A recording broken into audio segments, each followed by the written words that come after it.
Seems like a weird thing.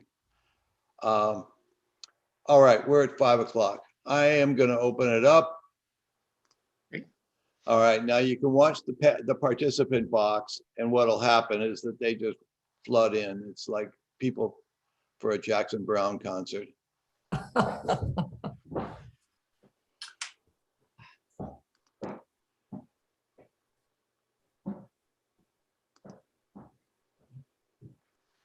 So as we do, I'm just going to mention that since we have some cool features centering around this event, Joe, I think you've seen your page where we've integrated some research tools for individuation and synchronicity. Before I do the introduction of the panel, I'm just going to point people to that and make sure they know about it. Great. Look very good, very professional looking.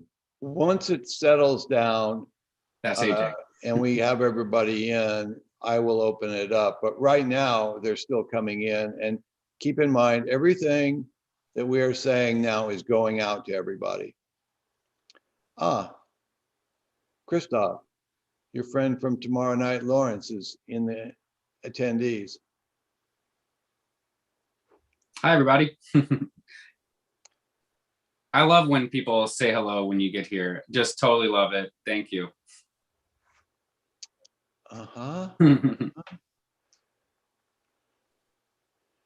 Yeah, we've got, I'd say we got a few more to come in.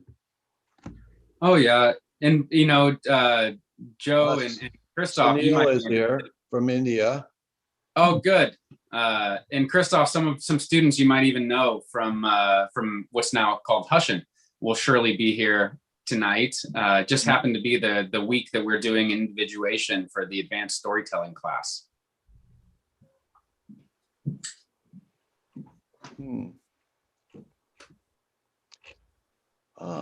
Lance is out there. Diane Sherman's there. Oh, Diane. Oh, we have a nice house tonight. Mm-hmm. You'd think that Joe was really popular or something. You know? No. Yeah, you would think that though. You would.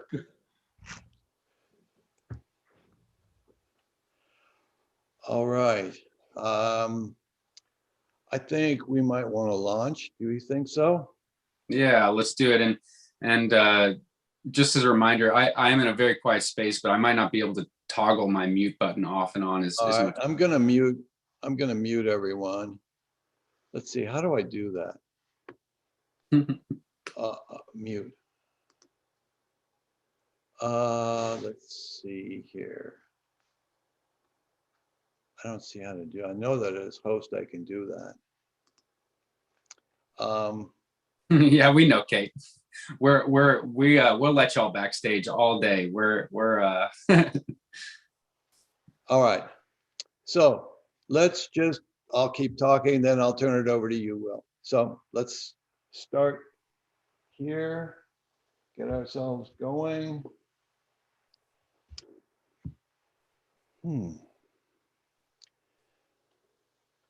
Welcome, everyone. My name is Dana White. What a beautiful afternoon we have today. We have such a special Myth Salon on synchronicity today, and already the day has been filled with synchronicities. So the first thing I would like to do is just, have a moment of silence as we welcome ourselves in. We are making leaps and bounds progress with the coronavirus. There's no way to say that we're out of the woods yet, but we can actually take a trip. We can get vaccinated. There are many of us who have had our first and second vaccinations. And in a week, my wife and I will get on the plane for the first time in more than a year. We're going to go visit my mom in Hawaii. So I would like to just open it up today, have a quick moment of silence for the people who are no longer here. They didn't make it through the coronavirus. So, all right, let's Get ourselves oriented here.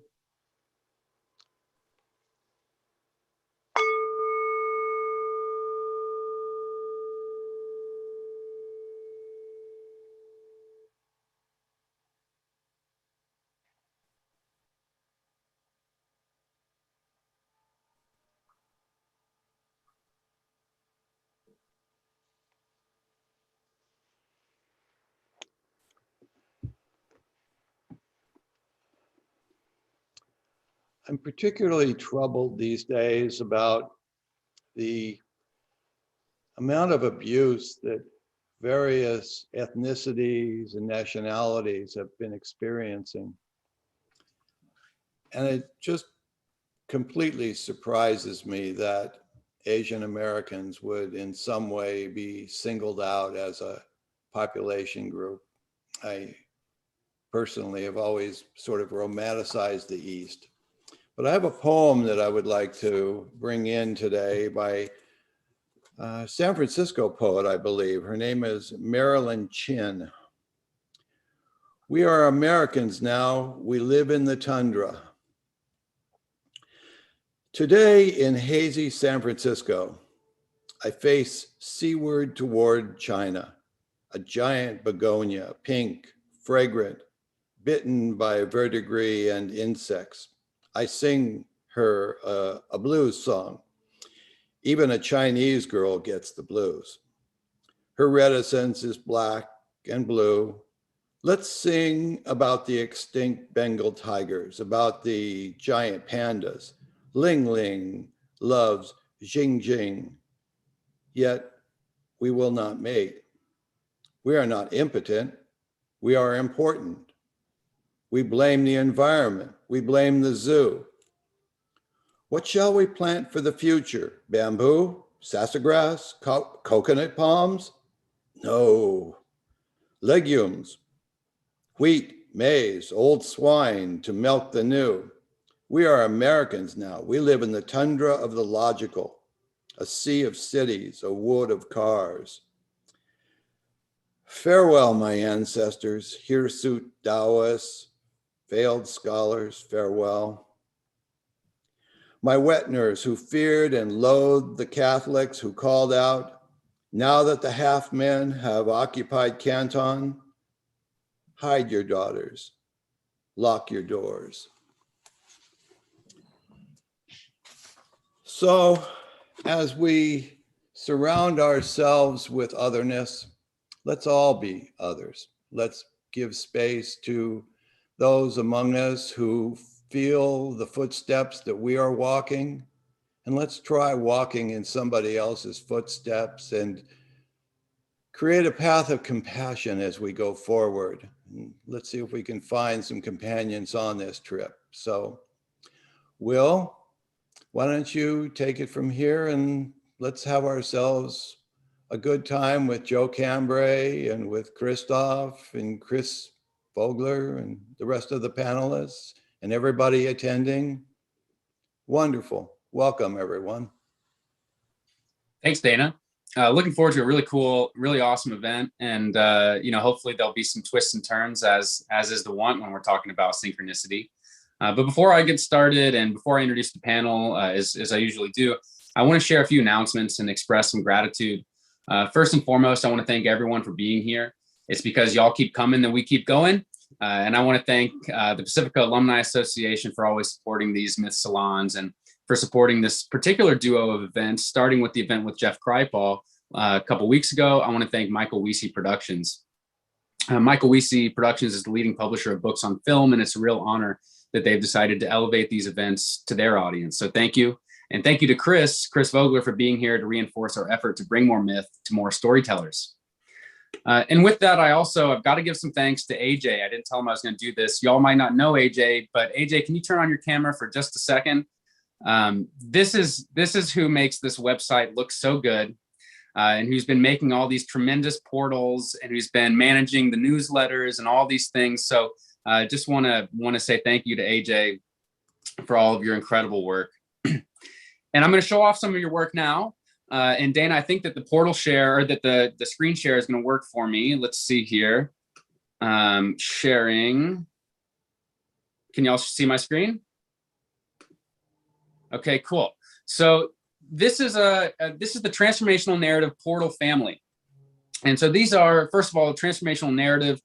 For those of you who may not be familiar, just looking for a way to draw a circle around individuation and the hero's journey, and rites of passage and screenplay, and how to sell something and how to go on an adventure. These are all these narrative processes, narratives of transformation. And I believe that they should all be in dialogue with one another, that those that are studying it from the point of view of individuation as a depth psychologist have a lot to share with those who are just engaging transformational patterns from the perspective of a screenwriter, and vice versa. Some of the greatest mythologists of the last century have been storytellers like Tolkien. So you'll find opportunity to dive deep into various transformational narratives. We'll continue to add to them. And I just want to point you to one that's particularly relevant to today to get us started. This is the one for individuation, and which is, as we'll find, very related to synchronicity. And you can find some information. Basically here, you'll just see various sources of information, sources of basically Wikipedia, encyclopedia entries. But so many people don't get past Wikipedia. And we really want to point people past Wikipedia by curating high quality resources that you can dig into to find out more about individuation. Click here and check out do a deep dive into the video content around individuation. And you can go deeper here into information on Carl Jung, individuation, synchronicity, and the man of the hour today, Joe Cambray. So if you'd like to find out more or explore more around individuation, synchronicity, Joe Cambray, also we have one for Chris Vogler and the writer's journey, check out the website, check out these portals, and go in some deep dives if you have further interest than we get into tonight. So thank y'all for indulging me to show y'all for just a moment what that's about. We're really excited about those. And we believe that they're incredible resources for storytellers, for educators, for psychologists, and especially, of course, for mythologists. So with that, let's dive in. Let's dive into the panel. You all know Dana White, who's a scholar, author, host of this Myth Salon, and contributing faculty at Pacifica Graduate Institute. My name is Will Lynn. I'm the founder of Myth House and the General Education Department at Huston College, where I teach myth to filmmakers and performing artists. We're also joined by Dr. Dennis Patrick Slattery, a mythology scholar, poet, longtime professor in Pacifica's doctoral program in mythology, and a prolific author. To check out his books and tours and events, you're going to want to visit DennisPatrickSlattery.com, which when it's shared below, you know it's AJ. Selena Matthews is a clinical psychologist, author, and keynote speaker who graduated from Pacifica and has been an ever-present participant and supporter of the Myth Salon. She is the CEO of Soul Transformation Seminars. Zaman Stanizai is professor of mythology and political science at Pacifica and Cal State, a poet, linguist, mystic, and Fulbright scholar. He has written extensively on a wide range of topics from Indo-Iranian languages to identity politics, political philosophy, Sufi poetry, and esoteric Islamic thought. And Chris Vogler, who's joining us tonight, and he joined us last week and has been with us for some wonderful salons. Some of you may remember our very first online salon was with Chris. Chris is the author of The Writer's Journey, former studio executive, story analyst, and speaker at writers' workshops and conferences all over the world. Thank you for being with us tonight, Chris. And we're also joined by a special guest. Some of you may remember him from a Myth Salon we had when we were in Dana's living room a couple years ago. Christophe Lemieux is trained as a quantum physicist and did his theoretical research in high energy physics for several years in France and Greece. He's also worked as a project manager at the National Center for Nuclear Energy in Paris, France, before moving to Los Angeles in 2007. He's currently the executive director of the C.G. Jung Institute of Los Angeles and the science editor of the Jungian journal, Psychological Perspectives. Thank you for being with us. Couldn't express my gratitude enough. And it's really cool because actually Christophe and Joe and I have had some conversations together separately around individuation, more specifically around synchronicity. So this is a really, really cool opportunity to be together with all of you. And Joe Cambray is the, and I'm going to pull up my wonderful go-to reference on mythhouse.org. Joe Cambray is the CEO and president of Pacifica. He's also the past president of the International Association for Analytical Psychology, which, for those of you who don't know, manages much of what the Jung Institutes and various Jung organizations do around the world. He served as the editor, the US editor for the Journal of Analytical Psychology, and is on the editorial boards of the Journal of Analytical Psychology, the Jung Journal of Culture and Psyche, and the Israel Annual of Psychoanalytic Theory, Research, and Practice. He's been a faculty member at Harvard Medical School in the Department of Psychiatry at Massachusetts General Hospital, Center for Psychoanalytic Studies, adjunct faculty at Pacifica Graduate Institute. Dr. Cambray is a Jungian analyst, and his numerous publications include the book based on his lectures, Synchronicity, Nature, and Psyche as an Interconnected Universe, in a volume edited with Linda Carter, Analytical Psychology, Contemporary Perspectives, and Jungian Psychology.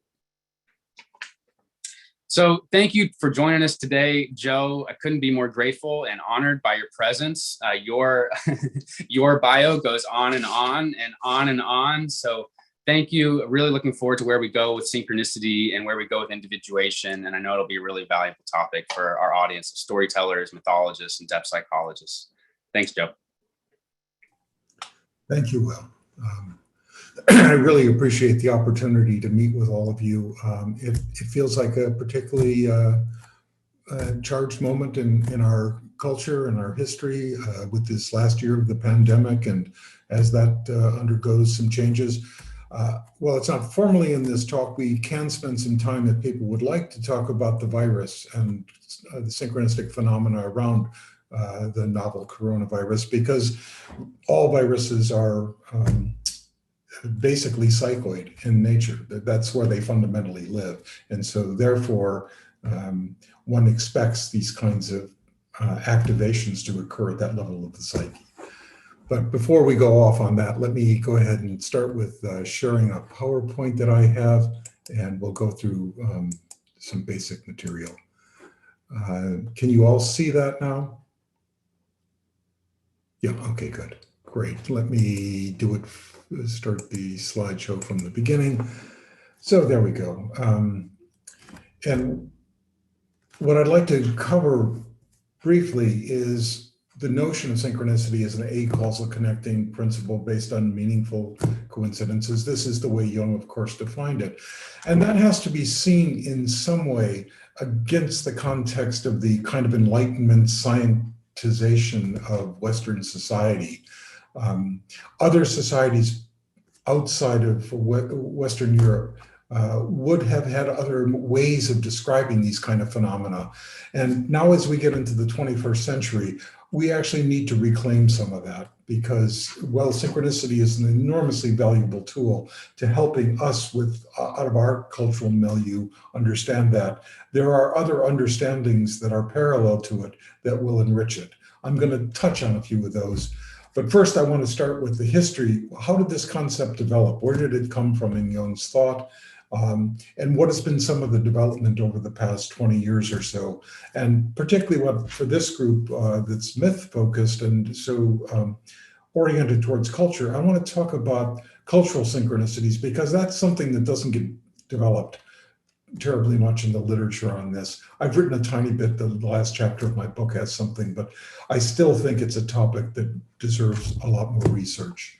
So let's go to, where did this notion come from? Well, when I first wrote the book on synchronicity, I had bits and pieces, but the red book had not yet been published. So I didn't really have the chance to take the deep dive that if I were to do another edition of the book, I would now start there.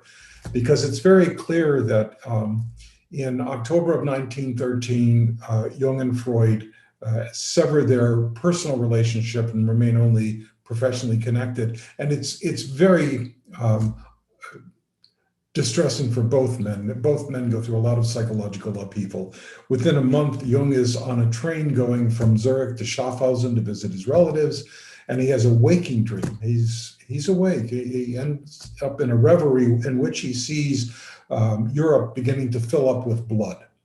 And he's quite disturbed by this, because as a well-trained psychiatrist working with schizophrenic patients, he recognizes the significance and meaning of this kind of upwelling of material from the psyche.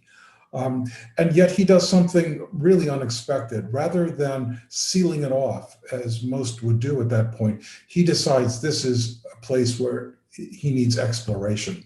And of course, this is where he develops the techniques of active imagination, borrowing from his use of auto-hypnotic techniques he'd learned in Paris with Pierre Janet and some of the yoga that he's learned.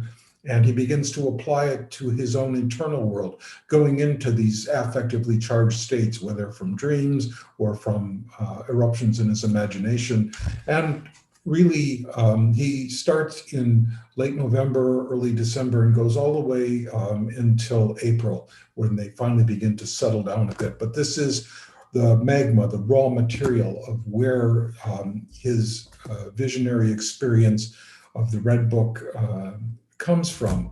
And what we'll see is that's his point of entrance. By June, things are calming down. He's starting to feel like he's restabilizing, and he has the dreams of a frost coming, a deep, profound frost that causes leaves to curl up and form these very succulent grapes that have healing juices in them. But this is still frozen. And he's pondering this. He can feel that he has something to offer the masses, as it were. About 2 months later, August 1st, the guns of August. We have World War I break out. And now Jung finds himself on the horns of a tremendous dilemma. That is, has he had a prophetic set of visions? Remember, this happens twice for him, these sets of visions of Europe filling up with blood. And is he becoming a madman, or is he becoming a prophet? Neither of which is a resolution that he finds palatable or reasonable. And to deal with this, he takes his deep journey into the interior. This is his individuation journey. So where does that lead? I want to go to the Red Book now, the visuals from there, because I think they capture much of the essence of this. On your left, you'll see from very early on in the Red Book, it's from the first part, Liber Primus, right very near the beginning, he has a dream of the hero being attacked by a beetle, and represents this in a vision that he's had. You see a setting sun being assaulted by a bunch of black snakes, and this scarabide beetle chasing the blonde hero, which is certainly a representation of Jung and his scientism that I mentioned before. Now, just to keep a note here, the beetle is going to be extremely important because 20 years later, when he's writing up the case of the famous Synchronicity case, he is going to use the story of a woman who has a dream of a piece of golden jewelry that's in the shape of a scarab being given to her at a party. And at just that moment, there's a knocking on the window. Jung opens it, catches a scarab beetle that has flown in and says, "Here's your beetle." And that moment was a moment of lysis in the case. That he said that the woman was somebody who was locked up, imprisoned by her own rationality. And this influx of the irrational, of the synchronistic, opened up the case and began to produce a real transformation for this woman. What he doesn't say there, and we didn't know until we saw some of these materials, is that his own countertransference must have been very powerful, because he knew that beetle. It had been part and parcel of his own experience. He certainly knew the image on the right and would have recognized that. This would be in the Night Sea journey, the journey that the sun undergoes in the Egyptian mythology of the dead. It goes into the underworld, the 12 steps of the underworld, 12 stages. And early on, the beetle god, beetle-headed god Khopri, holds the sun on the solar bark as it's carried through the underworld. Again, a lot of parallels. But you see the solar hero in that image again on the left. That's a very difficult place psychologically. You're in the drink. You're really swimming for your life. And it's an overwhelming feeling that's got to be with that. If you know the Red Book, you'll know the arc of the Red Book is chronological in terms of the pages. So when we get to page 55, we have this image. And here the relationship with the depths has now changed. This is a year or so later. You've got the Leviathan, the danger of the depth on one hand, but now that solar hero imaged in this golden egg sun figure is now on the bark, and it's part of the journey. Therefore, we have a sense of a psychological separation of ego and archetype here, and that we see this kind of moving in tandem. Now it's no longer being pursued. You notice that they're moving in accord. And that's a great psychological shift that you can see just in the imagery. This unfolds, and it's really wonderful to spend days and days going through the imagery and watching the transformations. But for purposes of time, I want to move to the denouement of our narrative. And that is, how does Jung get out of that dilemma? Well, as he tells it, the famous image that happens is here. In 1928, you can see that if you go to page 163 of the Red Book and you read there, it's in German, but you can read, he's basically saying, in 1928, I received from my friend Richard Wilhelm a copy of an ancient Taoist manuscript called The Secret of the Golden Flower. I was asked to do a foreword and a commentary, and this was a transformative moment because, as Jung describes it, he was in the middle of working on this mandala, the one you see there on page 163, and he was very struck by the quality of his mandala and the frontispiece of the Golden Flower manuscript, which was this image of the Vajra mandala here. Jung said that the colors match. Now, that's an interesting question. I've not been able to find the actual original. I've talked to the Wilhelm's granddaughter and so forth, and she only has the black and white version as well. It's a little bit of a mystery, but apparently the greenish yellow struck Jung as somehow, even within his own fantasy before he received this as part of this. Now, that laced open the question of what he was doing with the Red Book. And he goes on to say he was able to then set down the Red Book activity and return to the world in the world of science. Well, what does that mean? Well, the same year in 1928, when you read the dream analysis seminars, you'll see that in November of 28, Jung's conducting a seminar on dreams in which they are looking at a patient of his, some dream imagery, and it ends up with the image of a ball, and Jung does a long amplification on this, and the patient spontaneously, who doesn't know about the seminar, produces the image within a week of the solar disk between the horns of a bull. And it is matched by numerous people in the seminar, all having some kind of connection to bull imagery. I mean, it was really stunning to the point where they stopped the seminar and people were saying, Dr. Jung, what's going on? What's happening here? And what Jung said to the group, he said, well, look, in the West, we have a predilection for cause and effect. That's the way we understand. That's our cosmology. But in the East, there's more what we would call kairos, a coming together in time, the quality of the moment.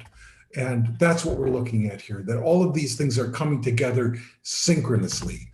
And the editors of the dream analysis seminar say this is the very first use of the term that leads to synchronicity. This is in a private seminar. He doesn't use it publicly for a couple of years until 1930. But you can now understand what Jung is saying, that in 28 with this seminar, he receives this secret of the golden flower. It's coming together, and his solution that transcends madness or prophecy is synchronicity. That is, it is something fundamental to the nature of the universe. It is not a personal acquisition. Yes, the psyche of a person can open up to this, they can be receptive to it, and things will happen, although you don't cause it. It's a being in touch and being resonant with the moment, but it's about patterns of the universe coming together, and that's what he's picking up on. Now, what he doesn't say here, and you'll have to pull the strands together, if you go back a year from this, and now we have a little clearer evidence in the Black books, but it was in January the 2nd of 1927, more than a year before this happened, he had the very famous Liverpool dream. This is a dream in which Jung is he's imagining himself in the city of Liverpool, and it's sooty and rainy and dark and cold. And he's with another group of Swiss, and they're walking through, and they come to the Alley of the Dead and the Peter's Church and so forth. And Jung then has a vision there of an island with a magnolia tree on it in full bloom that's in the sun. It's the only sunny place. And it's said that there's a Swiss who lives in Liverpool, and Jung, even in the dream as he's waking up, he understands in a deep way the meaning of that dream being it's this central experience of the self, the achievement of the self that he is witnessing in that dream of a magnolia tree on the island that's so key. And he says this was the culminating dream that gave him the notion of individuation. Now, the golden flower comes a year later, but you see the resonance. That golden flower of the magnolia tree, the mulan tree or yulan tree in Chinese, which has some very interesting healing properties, by the way. That's a whole nother piece. But basically, Jung's vision is a premonition of exactly this, which happens a year later. It's a kind of a fulfillment where the golden flower actually comes in the form of a manuscript that points him towards alchemy. And this is where Jung goes from here. He now exits the Red Book by and large over the next couple of years, and really begins to pursue the historical study of alchemy, where he is finding historical evidence to demonstrate the individuation process that he has found through his own work, and becomes affirmed in these cultural examples, whether from the East or from the West. Just before we leave this piece of synchronicity, I want you to see where Jung took this, because this is still very early days for Jung in 28. And even when he mentions it at Wilhelm's memorial service, it's not a tremendously well articulated idea. It really doesn't get fully seated until he begins his dialogue with Wolfgang Pauli. And that happens in 1932 when Pauli's referred to him for treatment. And after a bit of things that happen with another therapist and so forth, Jung actually forms an ongoing relationship and correspondence, out of which emerges the Synchronicity essay in the late 40s and early 50s. And as a part of that essay, there's a famous statement in there. Jung says, "Since experience has shown that under certain conditions, space and time can be reduced to almost zero, causality disappears along with them, because causality is bound up with the existence of space and time and physical changes, and consists essentially in the succession of cause and effect. For this reason, synchronistic phenomena cannot in principle be associated with any conception of causality." Well, when you look at that and you look at the date, I mean, this was first articulated in 1948 in his Eranos lecture, where he's first capturing this. This is within a year or two of Fred Hoyle's articulating the Big Bang Theory, where space and time have, this is the origin point. It's our scientific myth of origin. It's our creation myth. And in that, at the very first instance of creation, there are no laws of physics. When you go where space and time collapse to almost zero, if you run the thing backwards in a way, you end up in a place before gravity, before electromagnetism, before the weak or strong nuclear forces have yet come into existence. And what he's saying is, in that place, starting there is a pattern formation. And modern cosmologists would be fine with this, to be honest. This is the wrinkles in space and time that create reality in a way. But that patterning is not a causal patterning. It's a fundamental shape of our universe. And this is the cosmology Jung is inviting us into in a very deep way to embrace. And it transcends the Enlightenment scientism of his day and what we had been in since the middle of the 17th century. We're still yet to claim this. Where I want to go tonight with it is also to show that it has some decolonial components to it. That Jung didn't articulate these, but I think it's hidden in this, because when we go back to this origin point, you no longer have the separations of subject and object. That's a later phenomena. So this is a place before subjectivity and objectivity have been split apart. That's crucial because that's the kind of porosity that makes the link that really is key to this whole notion of synchronicity. So when I first was approaching this, it wasn't as a theoretician, it was as a clinician. I had several cases of people who had very severe trauma histories, and there were a number of synchronistic experiences that got activated in the treatments.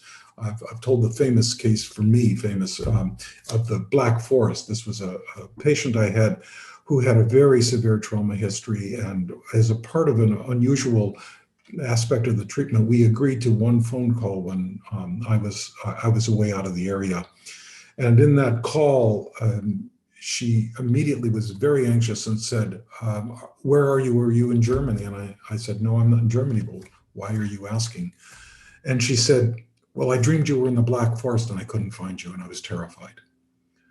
And so we worked to help stabilize her, and it actually was quite successful. But I was in the Caribbean, and the next day I was going diving, and the site, my very first dive in open water was to a site called the Black Forest. I didn't know that until we got near to the site.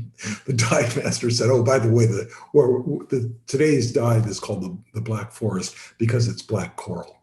And it was an exquisite dive. And when I came up out of it, after I got over my anxiety and did the dive, I realized that we were in an image that held us both.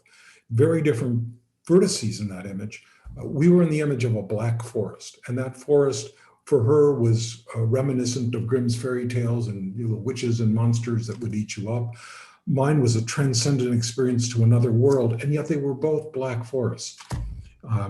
And I'll show you a little bit more of my work more recently with rhizomes, and I'm back in the forest again, unbeknownst to me when I first started to do that. That's the way these archetypal patterns unfold. But that led me, working with that patient, led me to some research that was done at the Santa Fe Institute in New Mexico.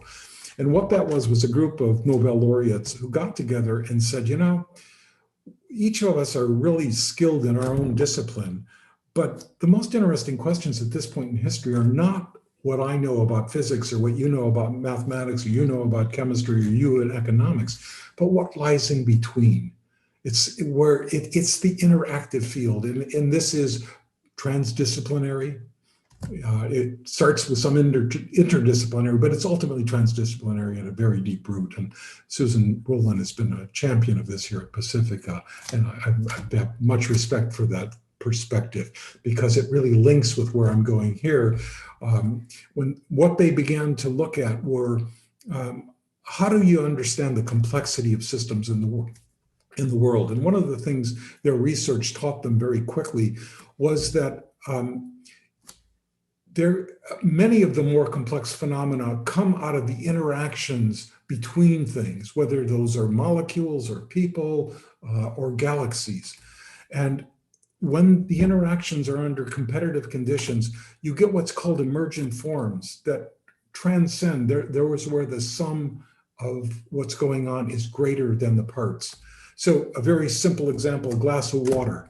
One of the questions you could ask is, why is it liquid at room temperature? As a quantum physicist, you would look at water as single molecule water, and that wouldn't be obvious. You'd look at the weight of hydrogen sulfide, just where you replace sulfur by the oxygen by sulfur, and it's a gas at room temperature. So what is it about water? Well, it's not inherent in the molecule itself, it's the interactions between them. These interactions here produce that liquidity. That's an emergent property. Let's look at some other things from nature. There's lots and lots of emergent forms. Here is a form of an ant bridge. You can see the ants are crossing from one rock to the other. They use their bodies to construct a bridge. Now, there's no internal image of a bridge inside of an ant. It's emergent in the environment. It's the way in which organisms interact with their environments, and they create things, sometimes temporarily, sometimes more permanently. And that form, that's the emergent form, is what is the complex experience. Now, if you think about synchronicity, that my patient and myself, we both have an experience that we both contribute to something. And that third, that bridge in this case, or that black forest in our case, that synchronistic form that holds us both is a complex form. It's the emergent property of our interactions. So that same principle goes throughout nature. Give a couple of more examples. The human microbiome. We all have this, a human being is shockingly only has about 25,000 genes. When the Human Genome Project was begun in the late 90s and into the early 2000s, we thought that there would be about 200,000. We thought it would be about 10 times more genetic material than in fact we have. There are lots of reasons for that, how we develop our complexity, but one of the things that quickly came of this was to study all of the organisms on and in us. That is the fungi and the bacteria and the viruses. We form an ecology. And when you take that ecology, it only accounts for maybe 5–10% of your weight if you took all that substance in and on us, that living substance. But in terms of genetic material, it's about 2 to 3 million genes. In other words, 100-fold more genetic material is there. And that does shape us. In other words, what I'm getting at is we're going to decenter, delocalize who we are. And the psyche is a further extension of that. That we ourselves are not completely local, and we're in a distributed network, and our psyche is much more so. It really is an interactive field. And the synchronistic experiences are in these kinds of fields. They are not within just simple, condensed intra-psychic events. So one more example from nature. Here's starlings. As they go to protect themselves at night before they roost, they often go through these elaborate dances and produce really these remarkable forms. Anybody who's interested, put in murmuration, which is the name for these patterns, and do it. Just put it into YouTube, and you will get some of the most remarkable images of the way these patterns of starling murmurations occur, often set to music of various sorts. Classical music seems to be one that people like. It carries an enormous resonance with these things. But it's the way nature seems to act in wholes rather than simply as individuals, and the way individuals create something more than. By the way, this murmuration is very effective in protecting the individuals. This is actually an evolutionary adaptive strategy, because there are lots of images, it's like peregrine falcons, which will hunt starlings, will go after this, and they cannot focus on an individual. This movement overwhelms their capacity to hone in on the individual, and you'll see them fly off in frustration because they can't get a meal out of this. This is aesthetics and self-protection simultaneously. So I love that the idea that biology is and our impulses are not simply just the Darwinian survival, but there's an aesthetic dimension to them as well, the way they are expressed. I think that's extremely important. Okay. That's just a quick tour. Now, what if we were to take some of these ideas and think about them in terms of culture? So I'm going to take one example from my book and an example or two beyond my book. In the book, what I talk about, I give 3-4 examples of cultural synchronicities, that is like the origins of democracy. And the second one is about the encounter of the Spanish with the native peoples of the Americas. In particular, I'll look at Cortez and Moctezuma, between a 16th century Spaniard and 16th century Aztec. And what's remarkable about that are the synchronicities that Cortez had no idea of himself. He manipulated and used them in a very powerful way. And this is kind of a mythic narrative because we're going to look at archetypal activation. The story starts with the Aztecs having their sovereignty, their sense of rulership and power in the country of Mexico, especially in their capital of Tenochtitlan, through Quetzalcoatl. That's the kind of Toltec ancestry that they use. And in part of the stories about Quetzalcoatl, there's the story of Tolpitz and Quetzalcoatl, and there's some complexity about several different historical figures here. But here's the plumed serpent. Here it is in the shape of a man, and you'll see that he's bearded. And part of the narrative that's really striking about this Quetzalcoatl is that he sails off. He's been tricked by a sorcerer, and he vows to return to Mexico in the future. And he sails off at what would be today the site of Veracruz, and either is immolated or he ascends into the sky. He is said to return, but no one knows when. And the year that he returns, there's an astrological set of predictions from the Aztec and Mayan calendars that say the year that he returns will be very important. Well, the year in question for us is 1519, and that year was the year of reeds, one reeds in the Aztec calendar, and it meant that when Quetzalcoatl returned, it would be at the level of an assault on the ruler, on the king. The kind of arrows that he had would be the ones that would be aimed at the ruler.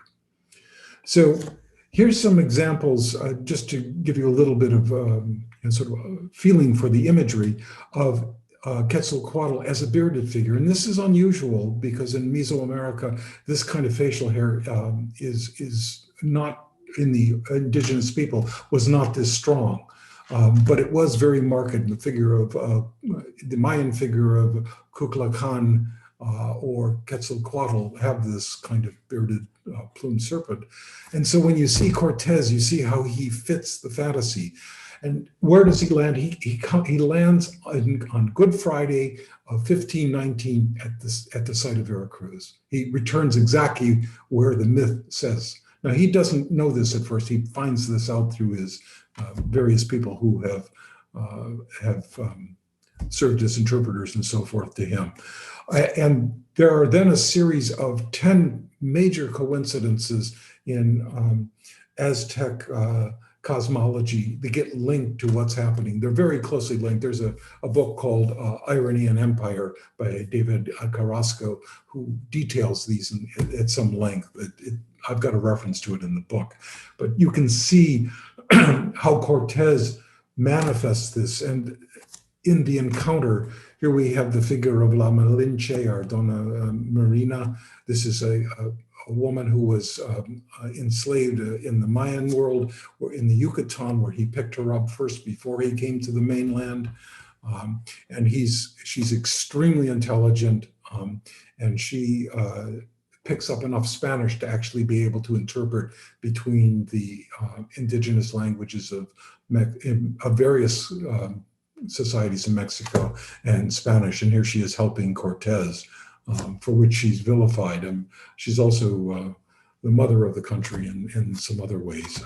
A very, very interesting figure.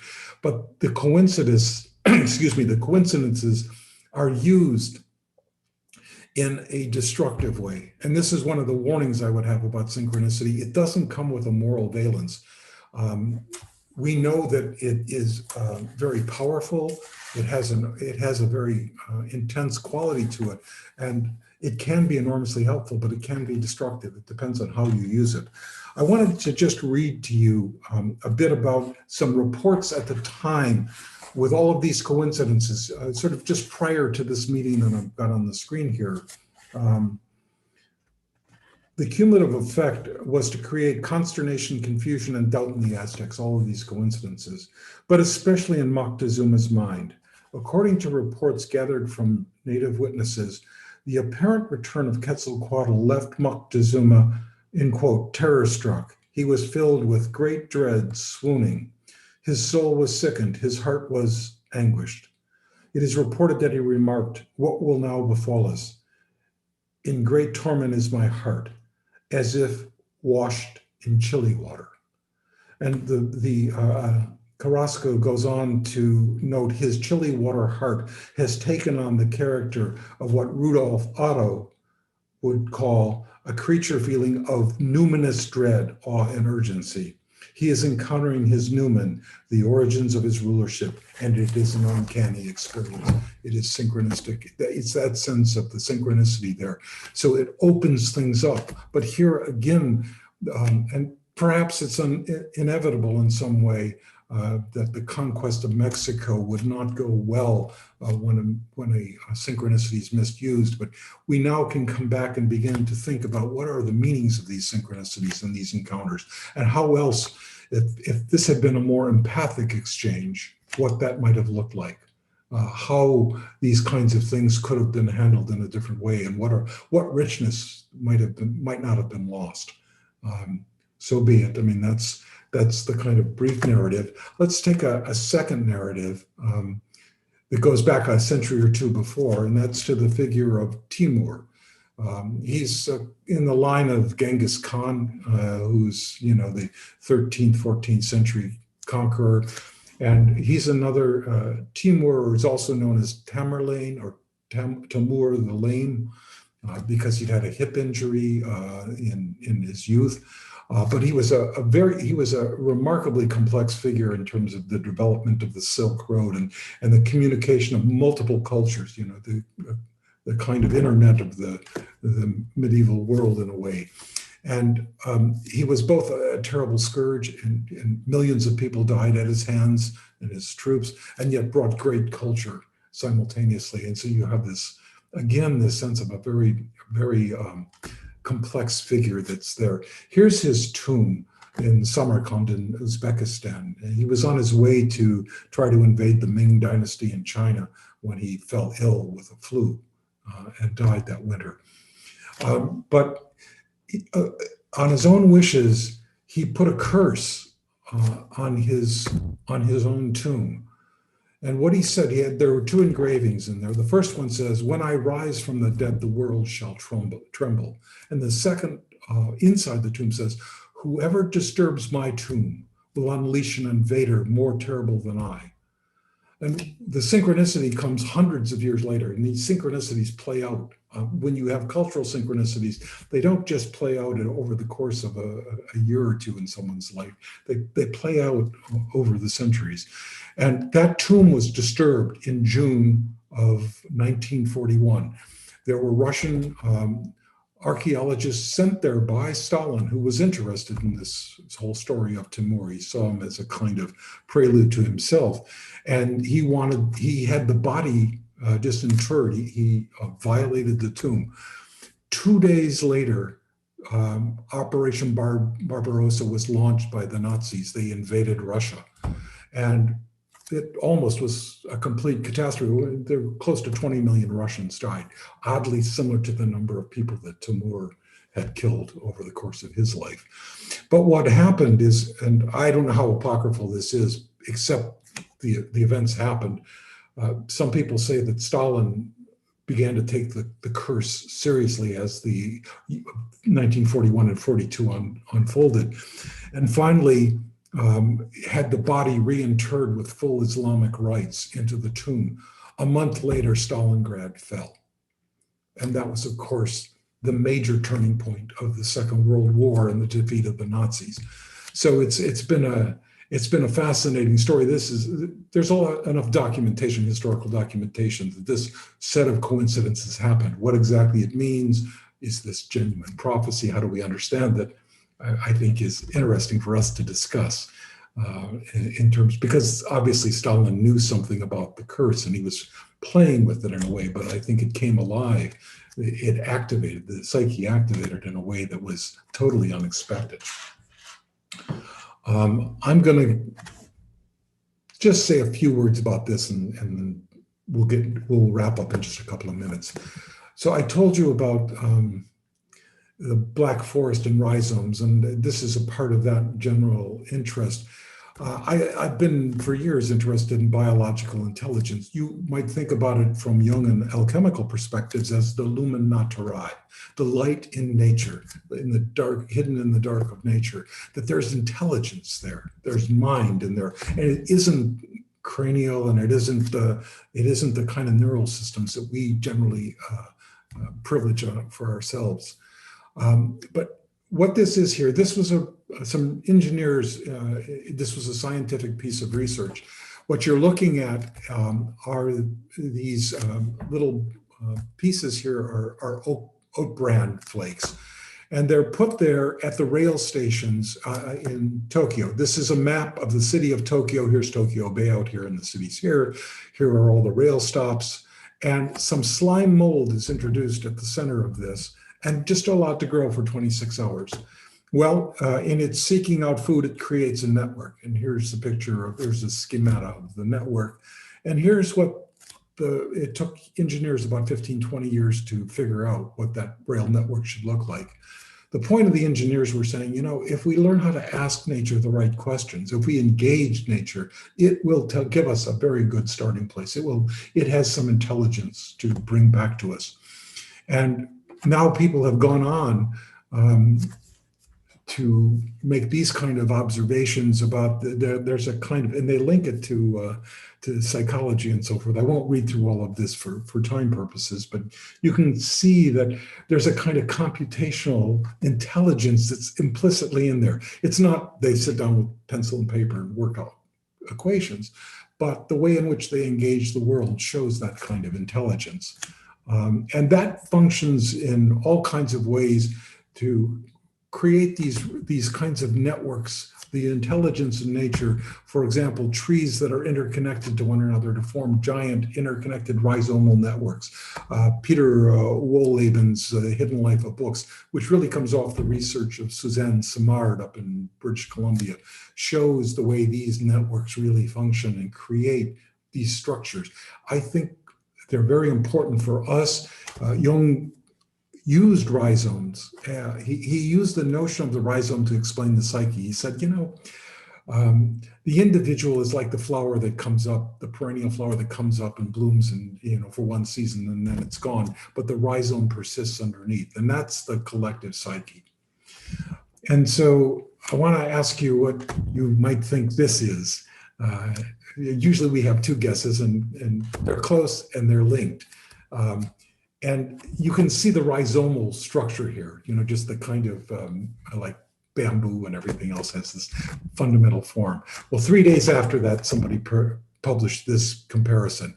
On your left is a slice through a mouse brain showing the neural network, mammalian brain neural network.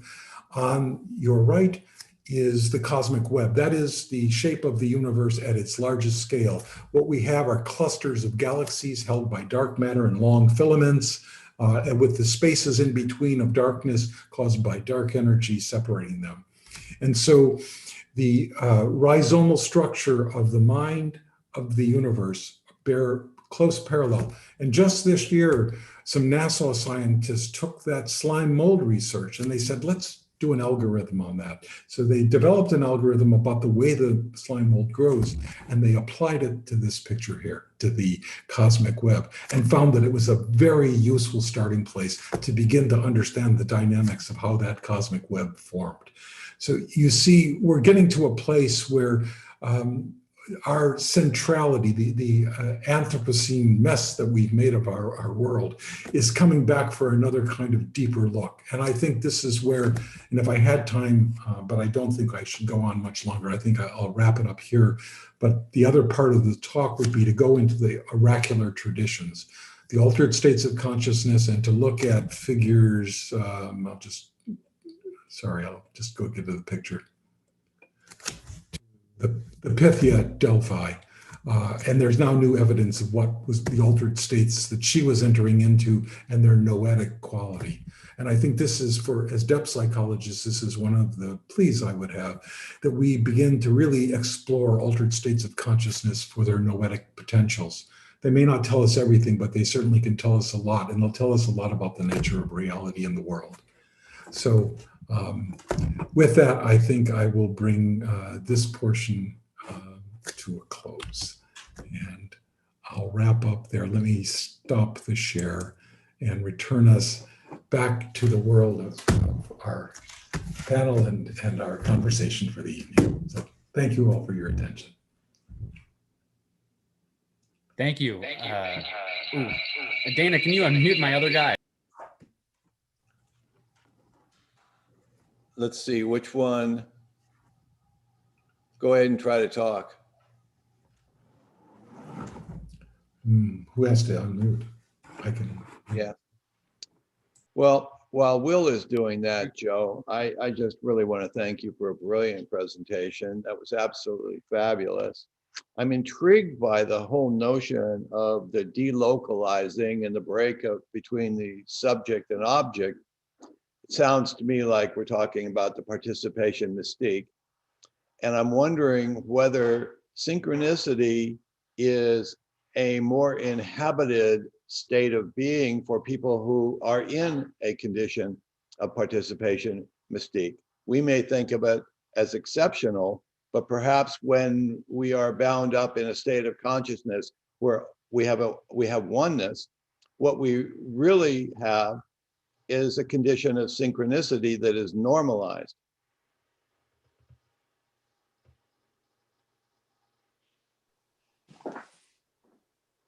You need to unmute.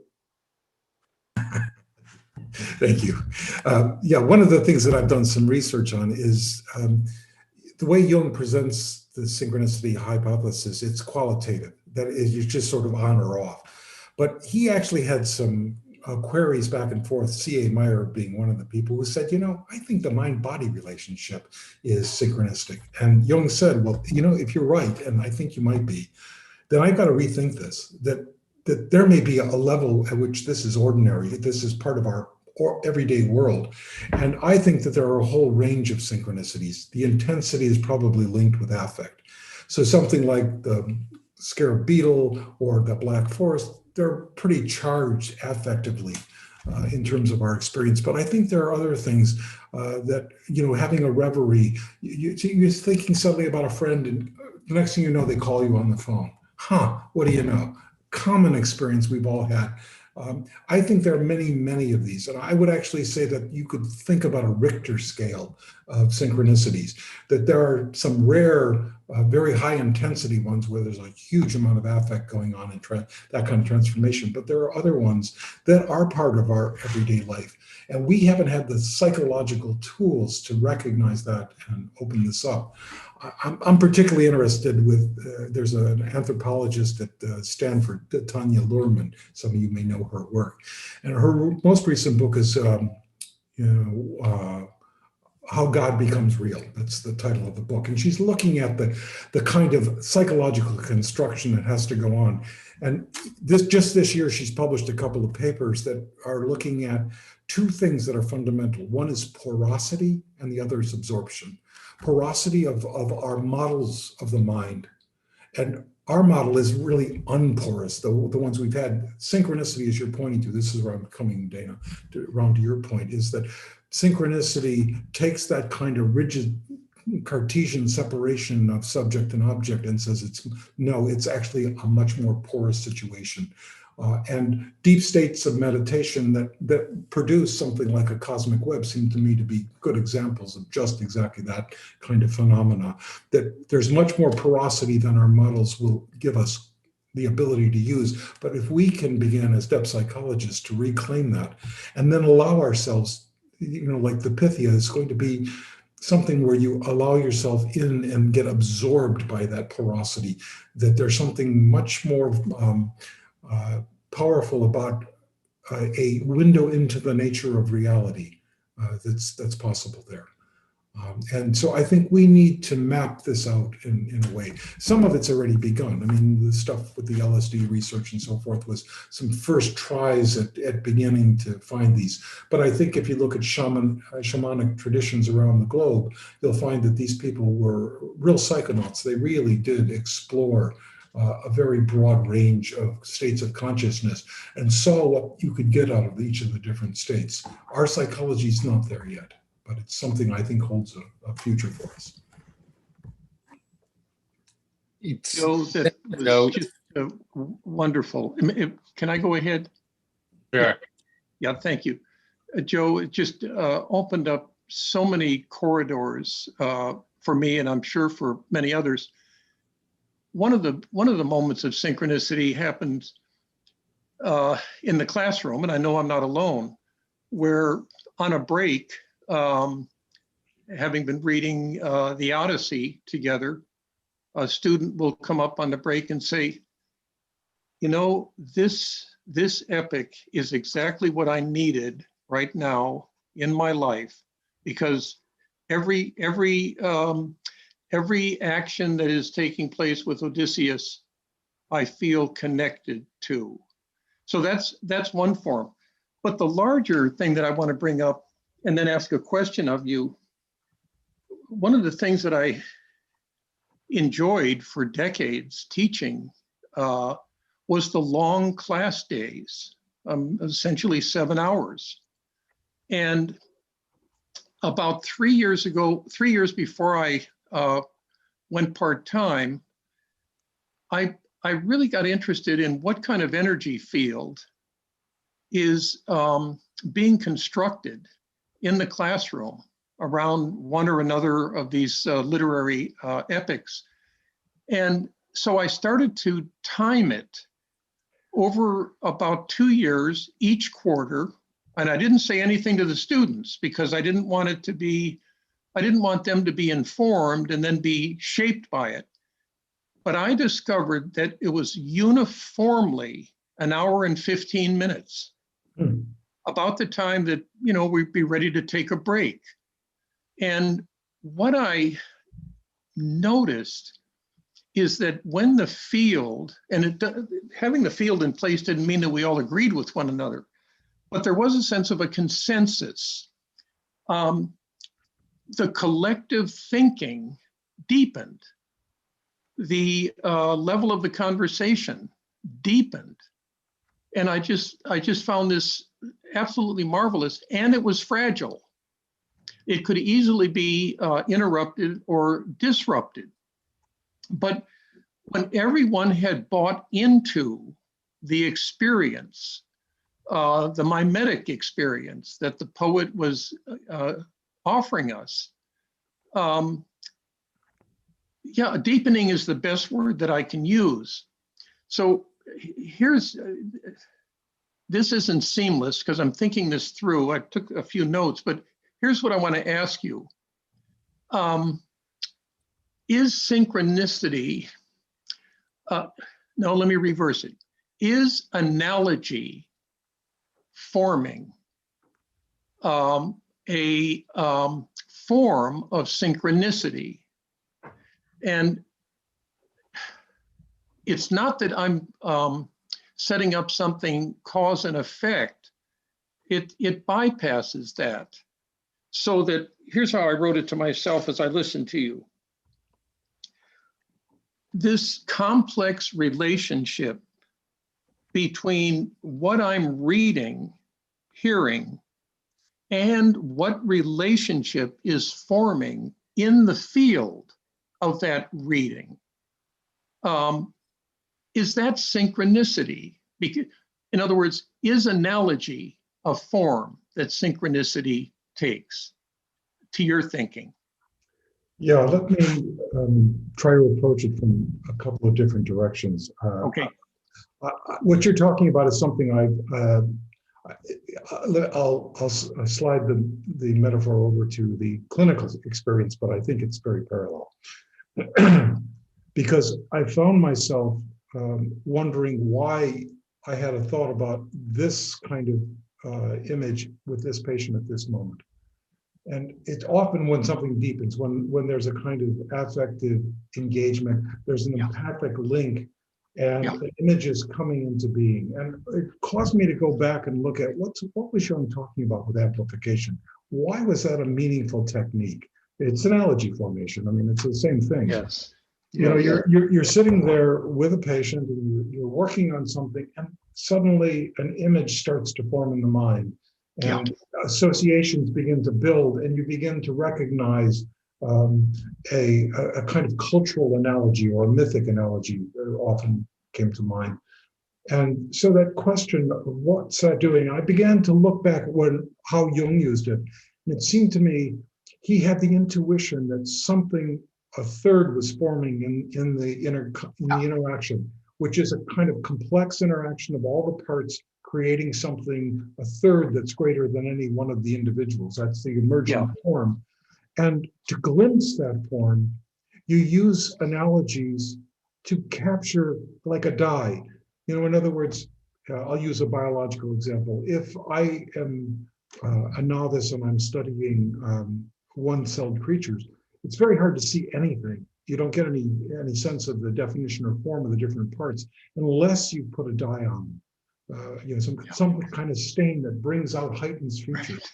And then suddenly you start to be able to see into them with greater and greater clarity, and you begin to notice all the different parts. There's a kind of enhanced differentiation. Well, I think that's exactly what amplification does. And it's not about using an intellectual analogy to somehow cognitively master this. It's really capturing what's coming into being in the room in the moment. Yeah, and beautiful. I think that's what you're doing with your teaching.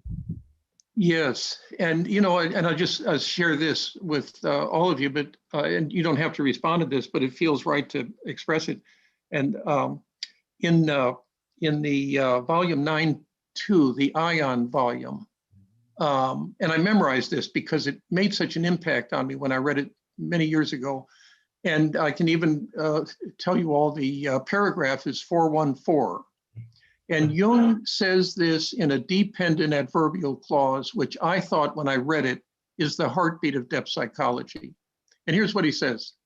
Since analogy formation is a law which to a large extent governs the psyche, comma, and then he has an independent clause that we don't need because it's alluding to something in paragraph 413. When I read that the ability of the psyche to create analogies is a law of the psyche, I thought, well, that captures a great deal for me about what depth psychology is contributing to the world in a very transdisciplinary, I'll use Susan's word, way. Yeah. The only thing I would add to that is the time dimension of it. Why this moment? That analogy coming into being. There's a time, there's a kairos to that. And I think that's part of the synchronistic feel to these things. Yes. There's an appropriateness. An appropriateness, yeah. Beautiful, Joe. Thank you so much. Oh, thanks, Dennis. Can I jump in here? Please. Chris talking. This has just been delicious. I mean, this is like a huge Thanksgiving meal, with many, many courses and something that we're all going to be enjoying for quite some time. Just off of what was just said by Dennis, one thing I've noticed is that synchronicities seem to follow kind of the same rules as dreams. Especially a very vivid dream. It's something that it's vivid because it's uncanny. There's something about it that's not natural or not, let's say, materialistic. It's not from the world of cause and effect. And in order to make use in your psychological development of a dream or of a synchronicity, it really is for you to meditate upon. It's an object of meditation. And that's how I'm processing the significant synchronicities, I think, in my own life, is that something, perhaps inside me, perhaps external, that's another question. But something is trying to tell me something, and it's for me, as Jung did in great depth, explored his own journey with that. But there is a story-making aspect to synchronicity, that's what you do. You make a story out of it. And I also would bounce off of something you said, Joe, about, and I didn't know this, about Jung predicting, or his dreams and meditations and visions, predicting the horrors of war. This is something I've observed in the movie business, that movies are predictive, and that, it was very obvious before World War II. If you look back at the movies from 1939, 36 through 39, they know that war is coming, and they know a lot about it. And it's expressed in many ways in The Adventures of Robin Hood and Warner Brothers gangster movies. The metaphors are all pointing towards what's coming down the pike. So those are a couple of thoughts. And also just that this is all slippery and difficult to deal with, because we're stuck with words, and the words are placeholders, some people have said, for a mystery.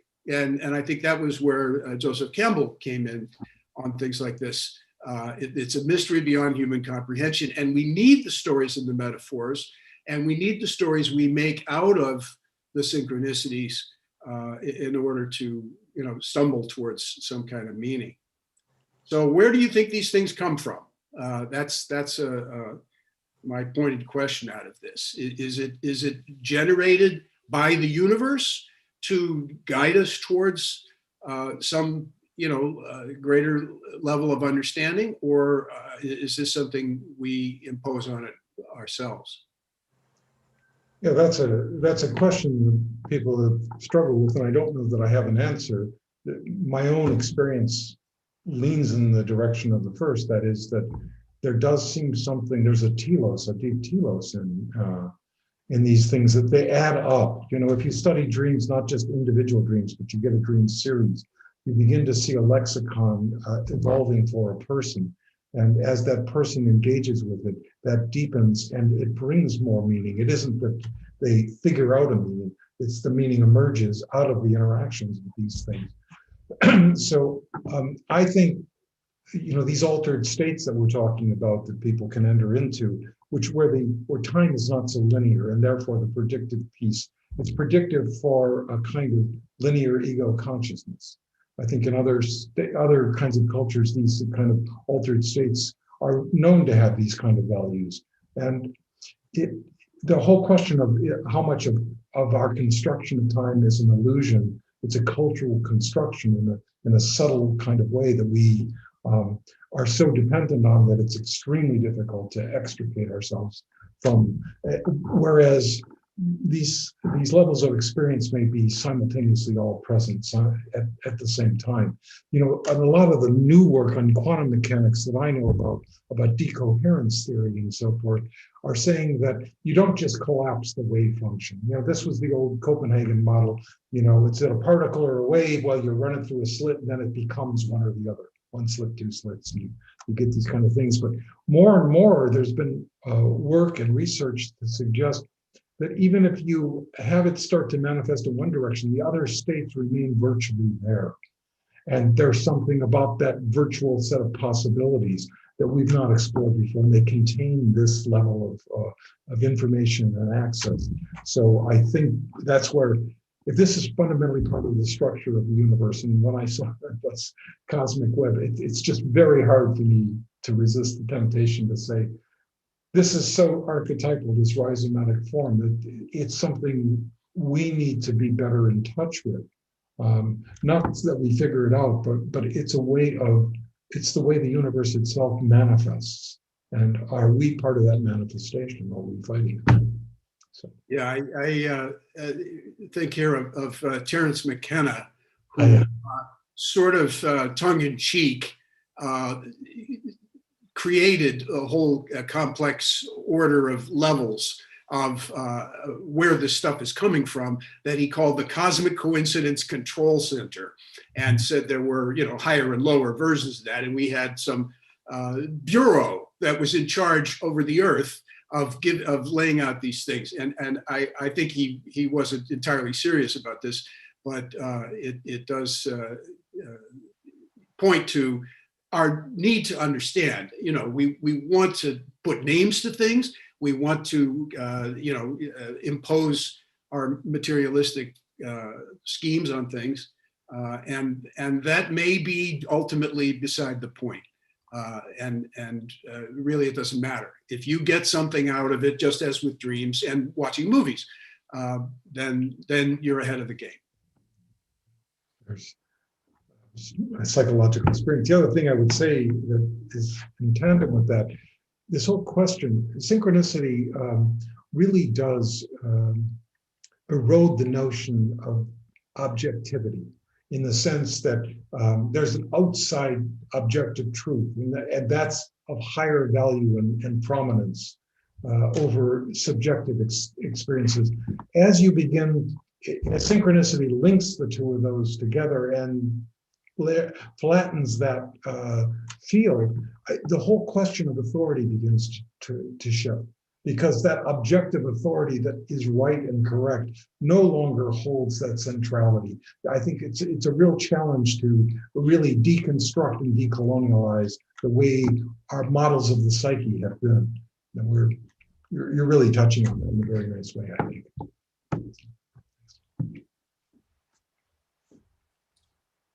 Hey, Christoph. Yeah, thank you, Joe, for such a wonderful lecture. It reminds me of the lecture you gave a few years ago at the Institute, and it was like for 4 hours.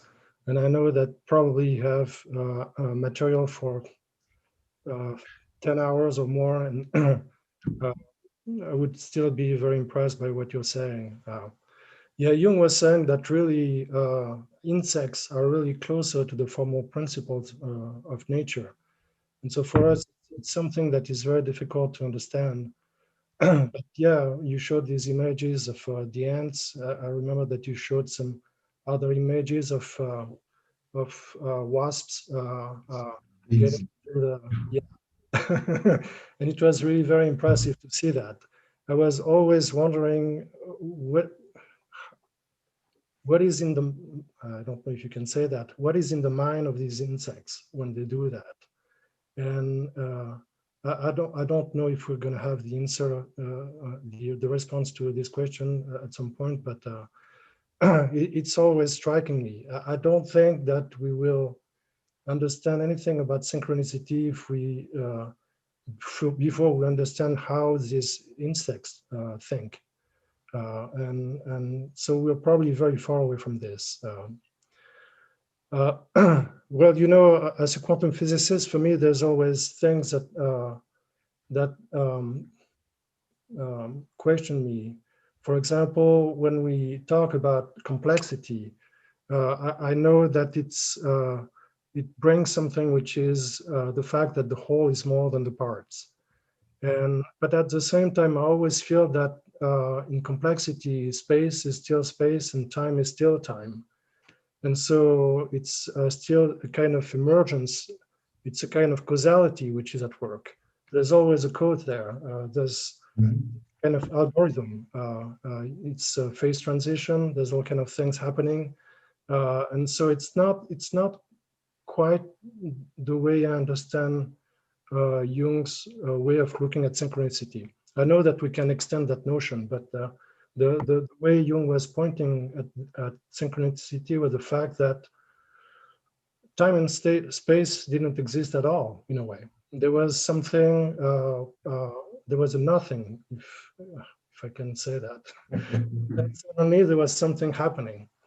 And so it's been always something which for me is very profound. There is a principle in nature which make things happen, and it's not causal, it's not emergent, it's just happening.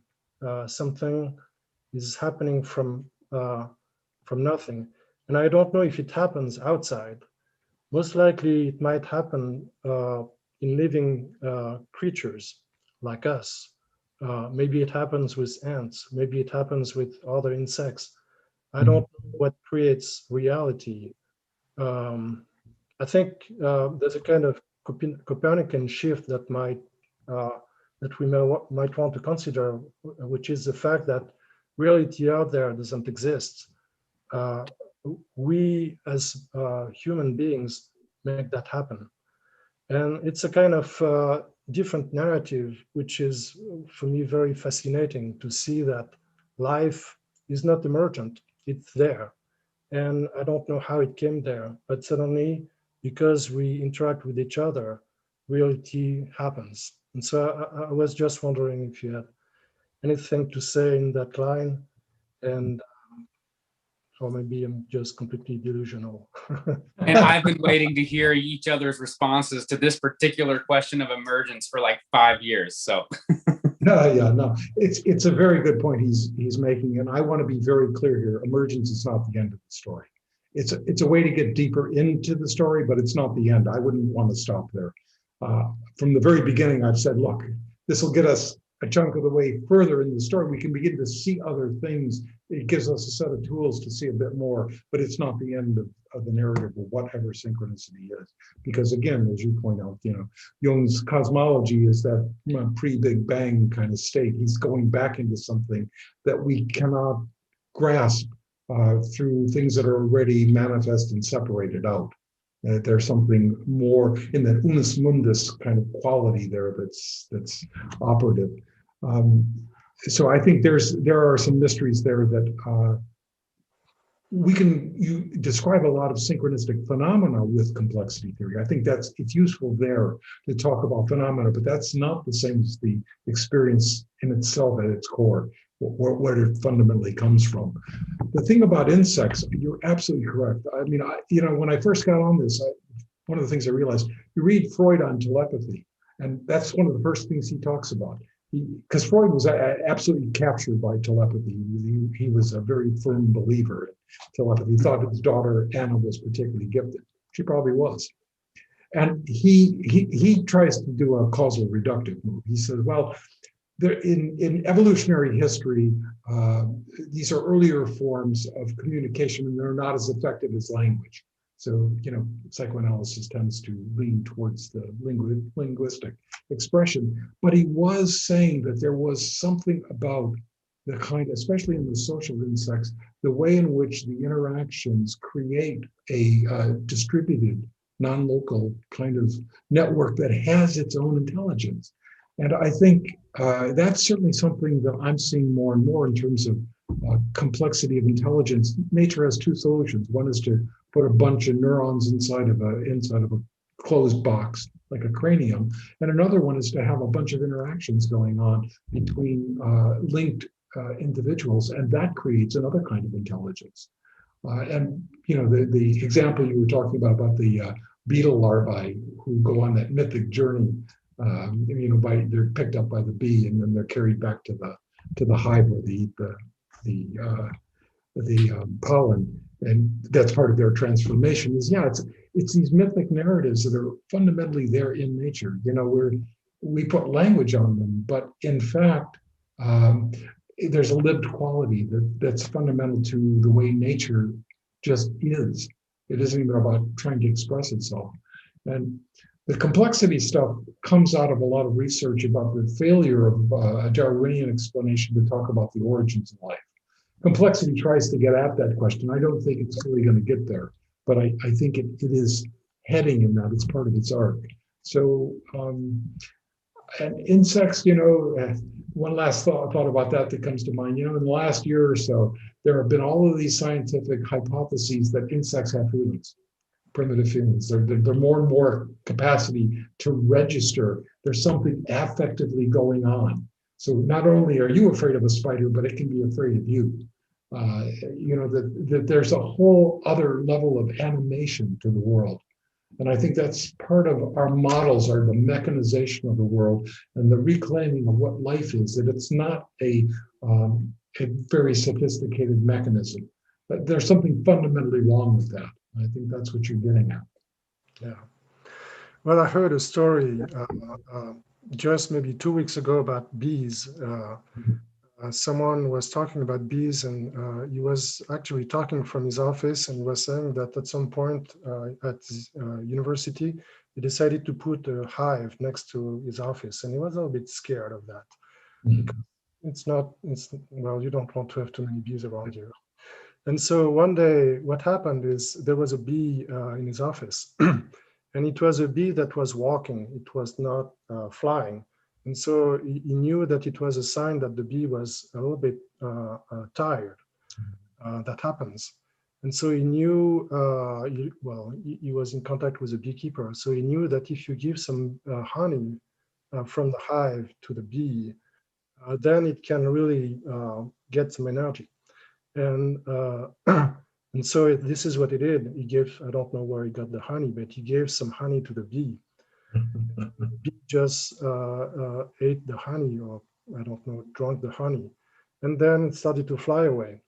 And then from this day on, he had no problem at all with the hive next to his office. There was the word was transmitted that basically, well, this guy is good. Just leave him. And so there's a kind of intelligence here. It's really Absolutely. yeah. You know, I want to. Please go ahead. Oh no, sorry, please. Just a very quick response. The pandemic has opened a lot of this up for people. I've certainly noticed it myself. I have a backyard that has a lot of birds, and I do things to get birds to come in there, you know, certain plants and so forth. And I always have been seeing the birds as, I would always try to be very cautious and careful and not scare them away. And I started watching during the pandemic on a more regular basis, and I began to realize they actually come in the yard when I'm in sort of an enclosed space doing a bit of exercise. And I finally figured it out the other day. I watched the cats in the neighborhood come through the yard until I'm out there, and then they leave. And when the cats leave, the birds feel safe. I had no idea of this kind of communicative pathway that was going on until suddenly I caught it, because I was there for about 10 minutes and it was the wrong time of day, and suddenly the yard filled up with birds. And I thought, oh my goodness, this is what's happening. So these relations to nature, I think we have to open our minds up as to what those are like and how those happen. They don't happen in the way we want to do our kind of plan Francis Assisi kind of moves. I'll be kind and this will happen. I think it's another kind of empathy with the other. Which this intelligence that you're talking about is actually, I want to jump on and ask a little bit about it. And I want to take a kind of a curve there and say, where we're asking about the intelligence of the insects in the context of synchronicity, which is a beautifully interesting question.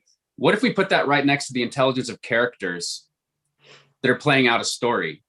And, you know, Chris is here and we've talked about this, and there's always a conversation about the hero. Is the hero the one driving the whole narrative, knows what's going on, ultimately has the authorship to make it happen?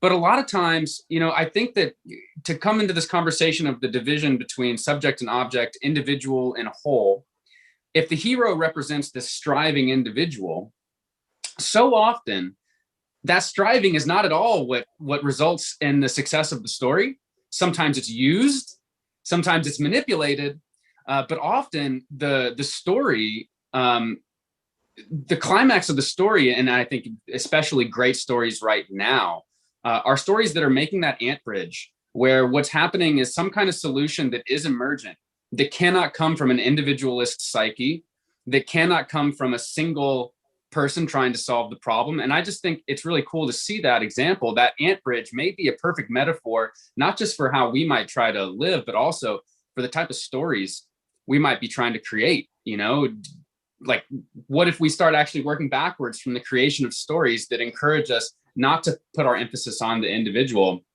but on the emergent capacity of the collective? That's a wonderful idea, Will. It makes me think the stories that have often caught my imagination are the dumbling stories. The third brother, you know, for example, in a fairy tale, the one that is not the brightest or not the most athletic or whatever it is, goes off on a journey and has a kind of empathic kindness and relationship to the world. And that brings things in that otherwise wouldn't happen, that the heroic, egoic kind of conquering perspective can't get to. And I think that there's something about that kind of dumbling psychology that's closer to a synchronistic world. It's a kind of mental state from a story Or perspective. Gump. Yeah, being there. Yeah. Thanks. And I would love to, continue to hear people's thoughts about that, because, so many directions to take this conversation, and it's so beautiful to see that we're taking it so many ways. Thank you. And I see Zaman wants to ask us something. So I really enjoyed the presentation, and was wondering if you can move from the bees to the reptiles. The first word that drew my attention very, very deeply in the very first slide you showed was the word acausal. Yes. And as I was thinking about the causality element, where did causality come into existence? At least in Islamic mythology, the word acausal sounds like ekala. And ekala is the serpent-shaped turban that the Arabs wear. Oh. And it originates in the myth of the Garden of Eden, where the Quranic narrative is there's no Eve there, so it's a one being. That Adam, the androgynous Adam, questions the reason as to why would God create all these trees and fruits and everything around, and then tell him, okay, tell him or her not to touch, not to approach that one tree. And so Adam looks for a reason, and the reason is comes to him in the form of a serpent that goes to the Garden of Eden. Yep. And so serpent is where becomes the cause. So he's looking for the cause of why am I not supposed to eat of that forbidden fruit, so to say. Then when you write the word iqala in Arabic, you write it with a loop in the middle, with a knot. And the knot has two significance. One, which I think is more symbolic for whatever reason, is that it is a knot that ties cause with the effect. It can not only connects them, it's the tying them together. So the tying together of the cause and the effect takes the shape of a loop, which is like Ouroboros, which is the serpent, which is the serpent in the Garden of Eden, which is the serpent that brought up the questions of why not eat of the forbidden fruit. Which then, when you pronounce the word iqala, it sounds like acausal, which connects back to your talk. And so it's kind of going back and forth in my head and saying, like, wait a minute, which is it? Is it causal or is it acausal? And of course, if we understand it in terms of bees and insects and serpents and the nature, birds talking to us, then it cannot be necessarily causal, because cause for us, the logos equivalent of Arabic is, again, it's akal, which is iqala, which is the talk, which is the word. So I think there is a whole lot to explore in that sense. Yes, Indo-European languages are not connected with the Semitic languages, so we cannot connect in linguistically there.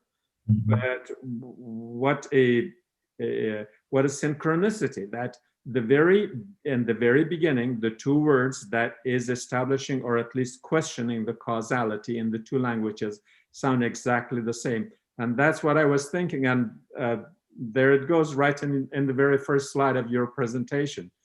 So I think that's a synchronicity by itself, but I would like to hear your comment on it. Oh, that's absolutely fascinating. I think the braiding of the causal and the effect is really, I mean, as I was listening, that's the thing that struck me the most, that the way we've developed our scientific mind has been to put those in a time sequence in a particular way. When you do the loop, you begin to deconstruct time in that way. You move outside of that. And when you braid cause and effect into a pattern, then I think what you're looking at is a very different nature of reality than what we get when we straighten that all out. The impulse to take the curves out of these things is I think, pretty much the problem. And what about the tree? Of knowledge that we're not supposed to eat from.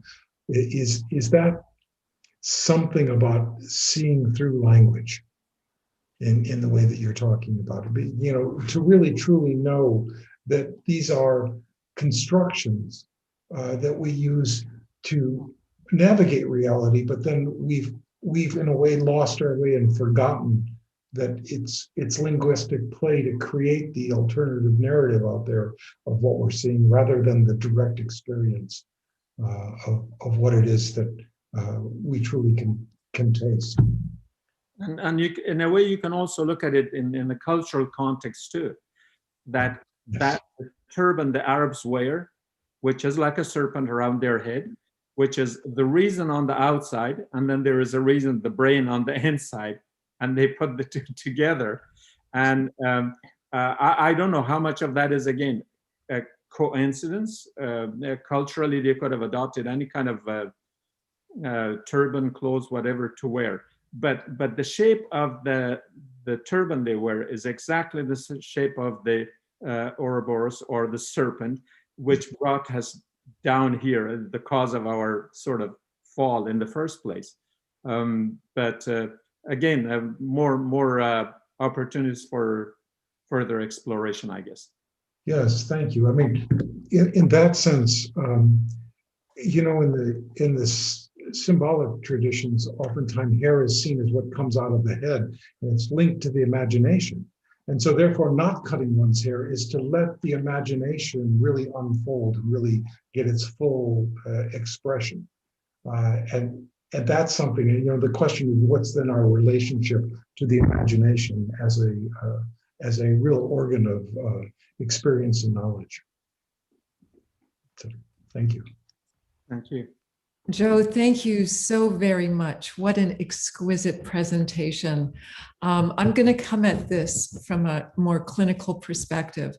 Synchronicity certainly illuminates the psychological path forward for a client. But I think not enough is talked about how that interfaces with the therapist and how that opens that up completely. And so not only for the therapist, if you're in a marriage or in a relationship and you're having these synchronistic things, another dimension is opened up. So I think whether it's therapeutically or relational, I think we need to look at how this interface happens in our everyday life. Can you speak more to that? Yeah, I mean, when these things have happened clinically, it's opened my eyes to a different level of connectedness with the client where that's happened, number one. That's just sort of the first layer of it. It's like, whoa, there's a connection here beyond what I was seeing from the clinical training perspective. It doesn't give us that whole depth of the unconscious to unconscious communication, which links into something larger. But it also, I found over time, if I were giving a clinical presentation, I would give some examples of things that happened and the consequences unfold over 20, 30 years. That it's like these cultural things that unfold. Once these things are established, it's really like an entanglement, from quantum physics. It has that quality that once the particles have engaged with one another, they're connected in a way, unless something's disturbing that.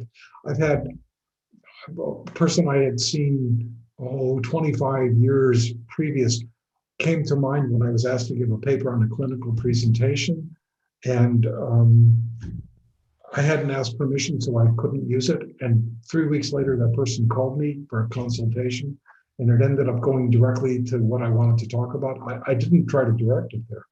And I could just see the power of that, the way in which the psyche didn't belong to that person or me. Jung has this statement that Actually, when we dream, it's not out of ourself or the other, but what lies between. It's that interactive field between us. And that, I mean, to me, that's the analytic or therapeutic mind, is the field mind, not the kind of individual experience. And therefore, I think this is part of, there's no way to do this without being transformed yourself. You cannot have these kind of clinical experiences without it fundamentally altering who you are, or I don't think much happens. If you're not open to that, then I think maybe you offer a little CBT and on their way they go. So at least that's some first thoughts about that. Thank you. Thanks. And Joe, I just want to bring a couple people into the room. Firstly, Voris, who's normally with us, wasn't able to start with us. So hi, Voris. Thanks for joining us when you could make it. And also Becca Tarnas, who gave a presentation with us on the Red Books, which very much touched on some synchronicities just 2 Myth Salons ago. Thanks for joining us, Becca. And I think we're also maybe be inviting in the gentleman who's giving a presentation, Lawrence, on synchronicity at the Jung Institute this Friday, and we'll make sure we share an event link on that below as well. So always cool to see the synergies and synchronicities. And with that, you know, I just wanted to see if Boris had anything to come in with. I know you came in a little bit after some of the talk, but always love hearing from you.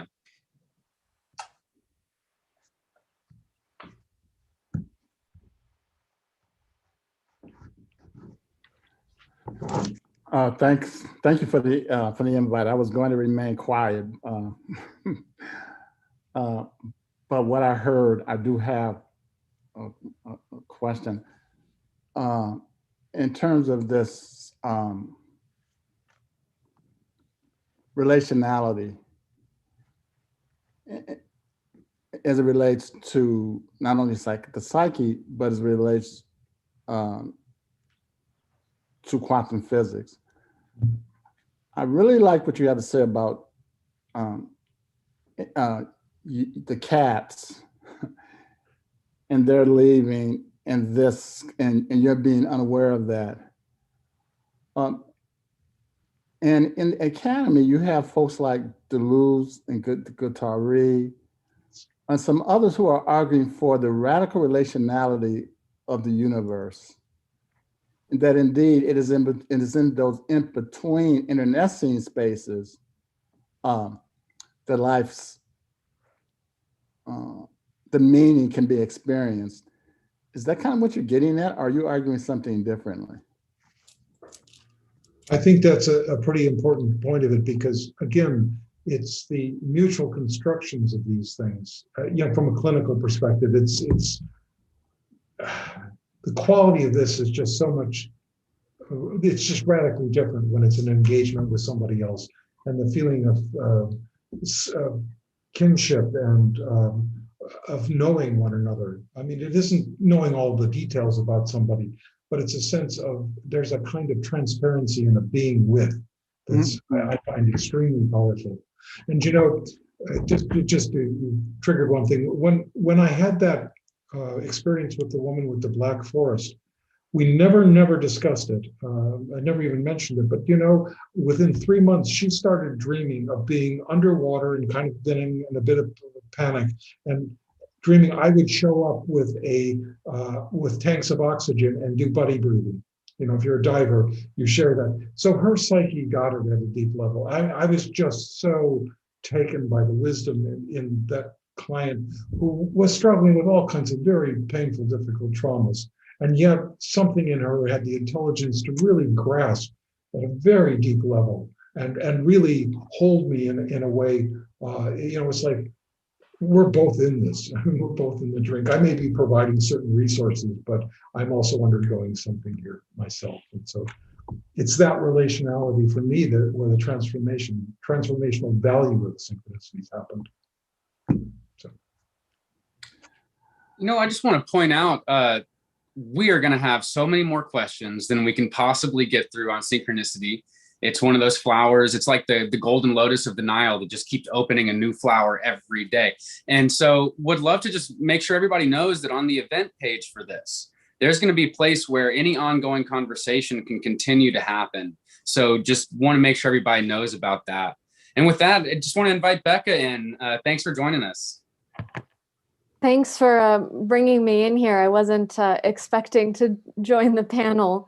I have to just share what brought me here tonight, because I'm currently teaching at Pacifica the course on synchronicity that was originated by Dr. Cambray and Kieran LaGrace. And so last week, I was deep in composing my lecture based on your book, Synchronicity. And I was right at the end, starting to feel a bit tired. And I was like, I'll take a little break. I'll check my email. I shouldn't check my email. I should finish this. I checked my email. Top email that just came in, subject heading says, how synchronistic that you should be seeing this. I open it up, and there's the announcement for this event with the cover of Joe Cambray's book right there, the copy of his book open on my desk. They're just right next to each other. So it was just this beautiful affirmation, and there was no way I could miss this. One of the things we didn't get to was the last two events. We've talked about books falling off shelves and hitting people on heads. So thanks for making sure that one made it in this time. That's great. I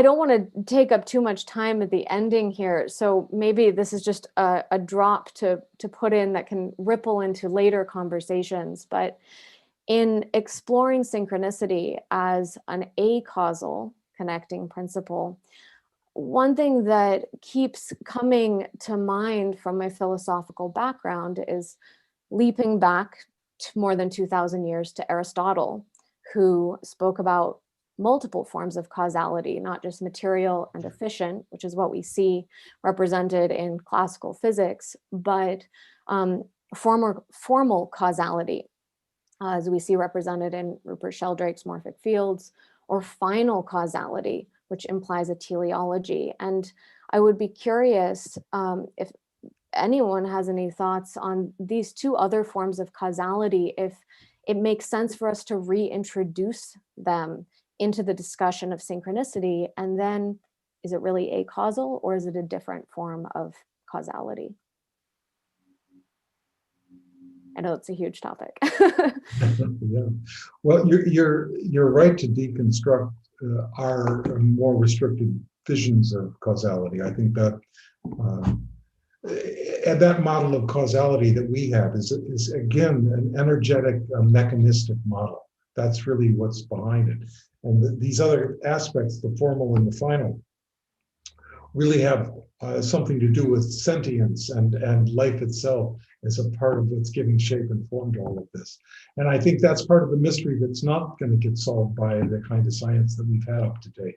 That's more and more evidence philosophically, you know, that's a dead end for us. We've been trying and trying and trying, and we don't solve that. So I think, how do we begin to take those kinds of conceptions of causality and really take a deep dive into them and reimagine them? It's a wonderful project. Thank you. You know, Lawrence, thanks for joining us. And I know that speaking of, if you have more interest in synchronicity and want to go further into it, I know there's an event literally tomorrow night at the Jung Institute. So, Lawrence, wondering if you've had any reflections listening to Joe tonight. Oh, we'll get you off mute.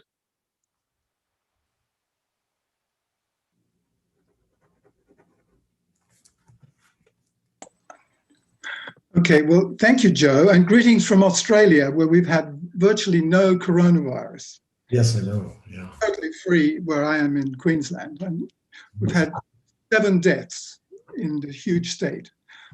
But looking at coronavirus, it struck me that this is an unbelievable cultural synchronicity, because without it, Trump would have been re-elected and there'd be no hope for the environment. Instead, we have hopefully FDR Jr. And if you have any reflections on this, I would love to hear it. Yeah, well, it starts with the kind of the models of climate change that are beginning to emerge. Where does this, you know, if we get past the it was invented in a lab fantasy, which is what it is, an attempt to to create more Asian hate that Dana was touching on at the beginning. In fact, there's pretty good evidence that what's happening is as the planet's heating up, animals who are in the tropics are going to higher latitudes to retain livable environments, and they're getting into engagement with species. These are chance engagements with species that migrate that they normally wouldn't be encountering. And so we're creating new encounters by that.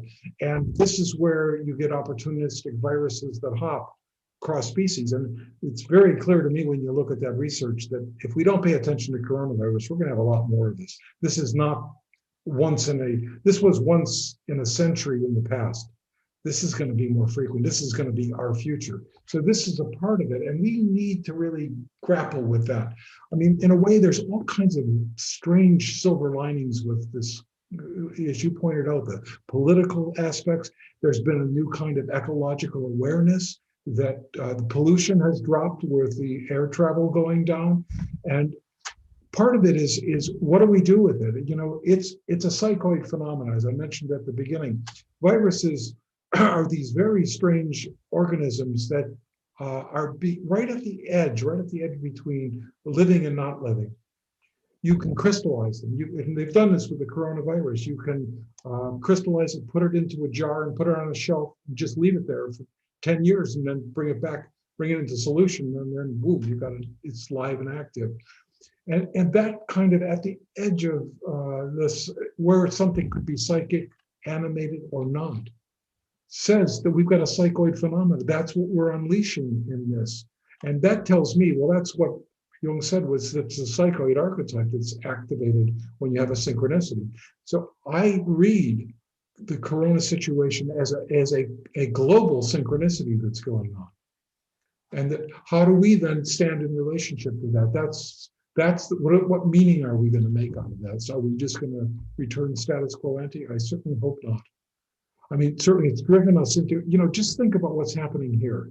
We're all in these different spaces simultaneously. Nobody's psyche was evolved to see 15 different rooms simultaneously, different time zones, different lighting, different sounds. Our psyches are not adapted to this. We're creating another kind of cyber reality that wasn't there before. Where that will lead us, I don't know, but I think there's something synchronistic about this moment. And I think it's about being at an edge of, this may be one of the last moments where we can save ourselves as a species. If we need to be conscious of our impact on the globe, or like with the bee, if you don't feed it honey, you're going to get stung. If you feed it honey, if you start to pay attention to what's going on and become empathic with this creation, hopefully something new can come. But I don't know, it gets my ecological mind going. So Thank you. yeah, thanks. I think there's a whole link between ecology and synchronicity. Well, it does, Joe, seem to be pointing us to the toll booth to pay the huge price that our separation from the natural world has created for us. That we are now all stuck in our isolated rooms, trying to do our best to communicate as a collective and to overcome the natural impulses to come together. It's the best we can do under the circumstances. And you can see the impulses just going wild in the culture as everybody is chomping at the bit to get back to work, to get back to congregate, to do everything. And it doesn't, to me, appear that we've really solved the issue or compensated effectively for the nature of the coronavirus.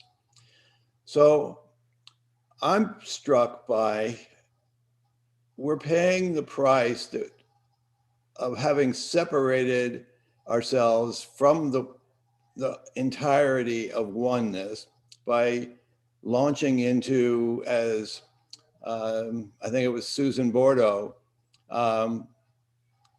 creating separations between subjectivity and objectivity. You know, when everything was oneness, there was a condition where synchronicities would have been more or less normal because that's the way in which reality behaves. It's as if the Tao is having its manifestations and we are just one with the Tao. So I am deeply appreciative with Will that you responded to our invitation to come on here. And I really want to thank Christoph, and I want to thank Chris Vogler. Lawrence, thank you. I didn't mean to out you by coming on here. I saw your name was on there and I said, oh my goodness, look at who we have here tonight. Is this really cool? And Becca, thank you for joining us. Zaman, Selena, Dennis, Boris, what a great evening. I mean, we are, as we're going forward, we have a meeting among ourselves as panelists to discuss the largeness or smallness or what's appropriate for the Myth Salon and how we're going to structure the panel in the future. But I think we're seeing one of the virtues of a large panel when we get this many quality educators on here and these minds. I mean, this has been a fabulous, fabulous evening for us, Joe, and I thank everybody for being part of it. However, against the backdrop of the talk, what I would like to do is go out with a moment of silence. So if you'll please reflect momentarily, please let's listen to this. I'll never figure out how to get this thing properly situated.